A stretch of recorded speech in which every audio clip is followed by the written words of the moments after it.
Cancer, Sun, Moon, Rising, and Venus signs. Kamusta kayo? Sana po nasa mabuti kayong kalagayan.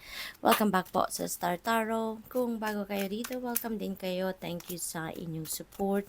I truly appreciate it. God bless you all. Pauna mensahe po ninyo, Cancer, problems resolved when you surrender them to your angels. Ayan. So, napakagandang reminder ito para sa inyo na kahit may mga problema kayo, kapag sinusurrender niyong lahat yan, sa spirit team, including your angels, masusolusyonan mo yan ng mas mabilis, mas mahahanap or makikita mo agad dyan ang solusyon na kailangan ninyo para sa problema na yan. At saka alalahanin po ninyo na wala namang problema na binibigay sa atin ang universe na hindi natin kayang solusyonan. Dapat lang na kapag may dumating, magpaka-positibo tayo at isurrender na lang natin ang lahat ng yan sa ating divine universe, pati na rin sa ating mga angels. Okay? What else? We have to not be afraid to follow your dreams. Ayan. Huwag kayong matakot, na sundan ninyo or gumawa kayo ng paraan para mag-come to fruition yung inyong mga pangarap. Okay? Lagi-lagi, may opportunity na dumadating sa atin para suportahan ang kung ano man yung mga naiisip natin, suportahan yung mga endeavor na gusto nating simulan sa buhay, yung mga ganon ba, Cancer, lalo-lalo na yung mga pangarap natin. Yung pagtupad sa mga pangarap natin, it doesn't come with age, it doesn't come with kung ano ang estado natin sa buhay, kung nasaan man tayo, Kasi kung ang pangarap natin ay tao sa puso, na yun talaga ang gusto ninyo ma-experience sa buhay ninyo, bibigyan at bibigyan kayo, ng suporta ng Divine Universe para ma-carry out ninyo yan. All you need to do is to take action, Mag-take action tayo, gumawa tayo ng single step, para mas makalapit tayo doon sa ating mga pangarap. What else? We have, you are what you think. Think positive thoughts. Okay? Kasi kung ano yung nakikita natin sa ating 3D reality, kung ano yung ini-experience natin sa ating realidad, yun ang bunga ng ating, isipan, 'di ba? Kasi ganun yun kung ano naisip natin, ano yung nararamdaman natin, yun ang nagiging actions natin that translates to our reality. Kaya dapat lang na positibo lang ang iisipin natin, positibo lang yung maramdaman natin dapat, dahil para nang sa gayon positibo at magagandang bagay lang din ang ma-manifest natin sa ating 3D reality. Okay? Kaya very powerful ang isip natin, Very powerful. Kasi kung ano yung iniisip natin, yan ang expectin ninyo na makikita ninyo sa inyong realidad dahil yan talaga ang mangyayari. We have, while you have a pulse, make every bit of your heart count. Ayan, kumbaga, ano sinasabi lang dito na habang may buhay, may pag-asa.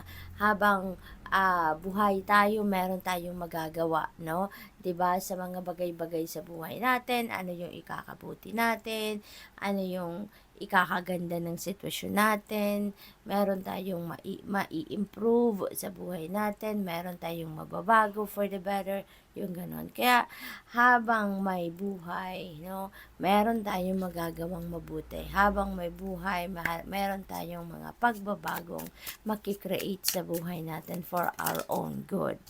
So we have friends. The most unlikely friendships can form like variegated lesions on hard rock. They create a tight bond. Ayan. So, parang ang iba sa inyo dito is going to make new friends, Pero, yung siguro ito yung mga encounter ninyo with a stranger, encounter ninyo with someone na hindi ninyo inaasahan, na mauuwi sa isang magandang pagkakaibigan. Maaaring meron kayong encounter dito with someone na sa una parang hindi kayo nagsimula sa isang magandang pagkakilalan or pagkakilala, yung bang weird, weird na sa una parang siguro nag-encounter kayo as nagsupladahan, nagsupladuhan, yung mga ganon. Pero, you never know, 'di ba? Yung encounter na pala yan ay mauuwi sa isang magandang pagkakaibigan. What else? We have transform, emerge with beauty and grace from your cocoon. Ayan. So, this is personal transformation na napipick up ko dito, Cancer. Maybe ang iba sa inyo is going to uh, change something sa sarili ninyo. Parang personal development, no?